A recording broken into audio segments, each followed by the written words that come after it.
Last episode में हमने देखा कि अली और इल्नाम दोनों को ही एलिमिनेट कर दिया गया था। अली की बॉडी को एक कॉफिन में रखकर वहां से ले जाया जाता है और बाकी सभी प्लेयर्स वापस अपने रूम में आ जाते हैं। रूम में मिनियो को देखकर जैंग भी बहुत शॉक हो जाता है क्योंकि उसको लगा था कि शायद मिनियो को मार दिया गया था, लेकिन मिनियो के पास पार्टनर ना होने की वजह से उसे इस गेम से बाहर किया गया था, ना कि एलिमिनेट। क्योंकि इस गेम का सबसे बड़ा रूल है कि ये गेम इक्वल है और बिना पार्टनर के मिनियो को मार देना गलत होता। तो अब इस गेम में बस 17 प्लेयर्स ही बचे हैं। फिर गेम के होस्ट को एक कॉल आता है ये बताने के लिए कि वीआईपी अब बस आने ही वाले हैं। क्योंकि उसके फ़ोन का रिसीवर ऑपोजिट साइड में रखा हुआ था तो उसे शक होता है कि वहाँ रूम में कोई और भी मौजूद है। फिर उसे ये इन्फॉर्मेशन मिलती है कि आइलैंड पर एक डेड बॉडी मिली है जो उन्हीं में से एक वर्कर की है, तो वो रूम से चला जाता है। लास्ट गेम में जो भी हुआ उस वजह से सभी प्लेयर्स की हालत बहुत ख़राब थी क्योंकि सबने ही अपने अपने किसी खास दोस्त को खो दिया था। उनमें से एक प्लेयर जो अपनी वाइफ के साथ यहाँ पर आया था उसे भी लास्ट गेम में मार दिया गया था। वो वहाँ सबसे इस पागलपने को बंद करने को कहता है और रोने लगता है, पर क्योंकि सांगवू बहुत ही लालची था तो वो उस आदमी पर भड़क जाता है और उससे भी मर जाने को कहता है। अब गियुन को सांगवू के असली नेचर का पता लगता है। फ्रंटमैन आइलैंड के पास मिली उस डेड बॉडी को देखने गया जिसे जूनो ने पहले ही मारकर कहीं फेंक दिया था। उन्हें वहाँ जूनो की आईडी मिलती है तो फ्रंटमैन उसे देखकर हैरान हो जाता है और तभी वीआईपी के आने की खबर मिलती है तो फ्रंटमैन अपने बॉस यानी कि गेम के ऑर्गेनाइजर से मिलता है। ऑर्गेनाइजर अपना मास्क निकालता है और फ्रंटमैन से वीआईपी को रिसीव करने के लिए कहता है क्योंकि वो उन वीआईपी को रिसीव नहीं करना चाहता। फिर हम उन वीआईपीज़ को देखते हैं जो कुछ अमीर फॉरेनर्स थे जो अपने शौक के लिए ऐसे गेम्स पर पैसे लगाते थे।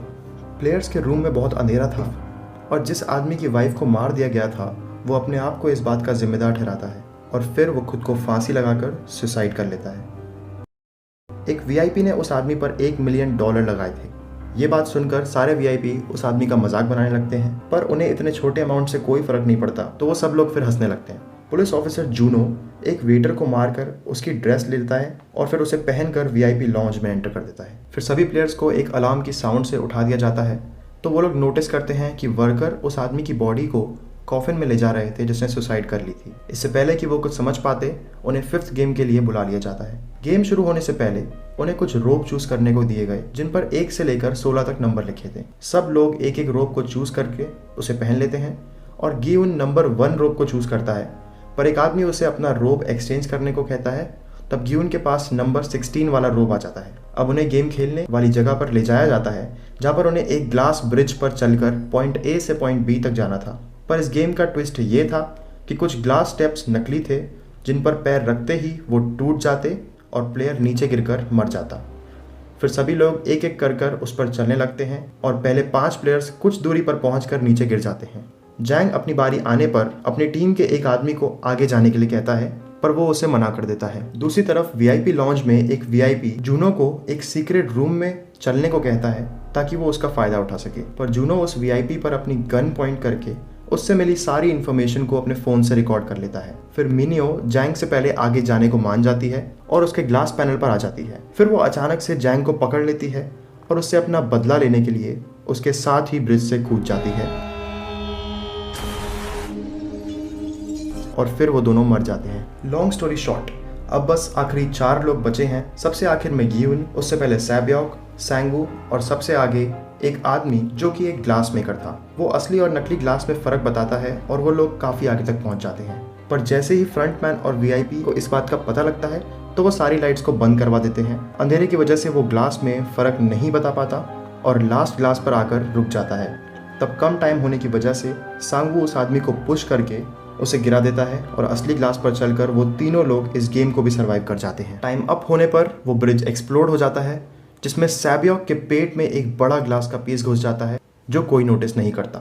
उधर वीआईपी लॉन्ज में जब एक वर्कर को पता लगता है कि वो वीआईपी और वेटर दोनों मिसिंग हैं तो फ्रंटमैन कुछ लोगों के साथ उन्हें ढूंढने निकल पड़ता है। अब टोटल 456 प्लेयर्स में से बस 3 लोग सांगवू, सैब्योक और गियुन ही बचे हैं। फिर वहाँ स्टाफ मेंबर्स आकर उन तीनों को कॉन्ग्रेचुलेट करते हैं और 5th राउंड क्लियर करने पर डिनर पर इन्वाइट करते हैं। उन सभी को एक एक सूट पहनने को दिया जाता है। फिर वो लोग डिनर पे आ जाते हैं। गियुन और सांगवू दोनों ही खाने को काफ़ी इंजॉय करते हैं और उसे खाते हैं, पर क्योंकि सैब्योक के पेट में एक ग्लास का पीस घुसा था और वो बहुत ज़्यादा इंजर्ड थी इसलिए वो खाने को इंजॉय नहीं कर पाती। डिनर के बाद उन सभी को एक एक नाइफ दे दी जाती है और उन्हें रूम में भेज दिया जाता है। फैसिलिटी के बाहर जूनो, जो कि वहां से बचकर भाग रहा था, वो अपने सुपीरियर को वहां चल रहे इस खूनी गेम की सारी इन्फॉर्मेशन सेंड कर देता है और तभी वहां फ्रंटमैन और उसकी टीम आ पहुंचते हैं। जूनो उन्हें पीछे हटने को बोलता है और फिर वो फ्रंटमैन पर गोली चलाता है जो उसके कंधे पर लग जाती है। जूनो उससे अपना मास्क निकालने को बोलता है और जब फ्रंटमैन अपना मास्क निकालता है तब ये रिवील होता है कि वो जूनो का भाई इन्हो है, जिसे ढूंढते हुए वो यहाँ आया था। वो जूनो यानी अपने छोटे भाई को गोली मार देता है और जूनो रिवर में गिर जाता है और उसकी मौत हो जाती है। फैसिलिटी में तीनों प्लेयर्स एक दूसरे से काफ़ी दूरी बनाकर बैठे थे और फिर गीहुन सैब्योक के पास उससे बात करने आया। गीहुन उससे लास्ट गेम साथ में खेलने को बोलता है क्योंकि अब उसे सांगवू पर विश्वास नहीं है और उसे बताता है कि वो पैसे जीत कर अपना सारा लोन पे करेगा और अपनी बेटी की कस्टडी लेकर अपनी मदर के साथ चैन की ज़िंदगी जिएगा। सैब्योक उसे अपने भाई और अपनी फैमिली के बारे में बताती है। फिर वो दोनों एक दूसरे की फैमिली का ख्याल रखने का वादा करते हैं।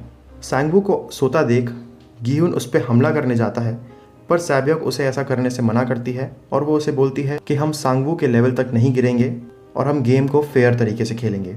ये बताते हुए सैब्योक की इंजरी गीहुन को दिख जाती है तो वो मदद के लिए चिल्लाता है और तभी वहाँ कुछ वर्कर आ जाते हैं, पर वो वर्कर्स अपने साथ एक कॉफिन भी लाए थे क्योंकि जब गीहुन मदद के लिए चिल्ला रहा था और वो दरवाजे को पीट रहा था, सांगवू ने पीछे से जाकर सैब्योक को मार दिया था। गीहुन ये देखकर पागल हो जाता है और सांगवू पर अटैक कर देता है, पर तभी गार्ड्स उन्हें रोक देते हैं क्योंकि उन्हें अब एक आखिरी गेम भी खेलना था। अब गेम में आखिरी 2 प्लेयर्स ही बचे हैं, गीहुन और सांगवू, और 6th और फाइनल गेम इन दोनों के बीच में ही खेला जाएगा।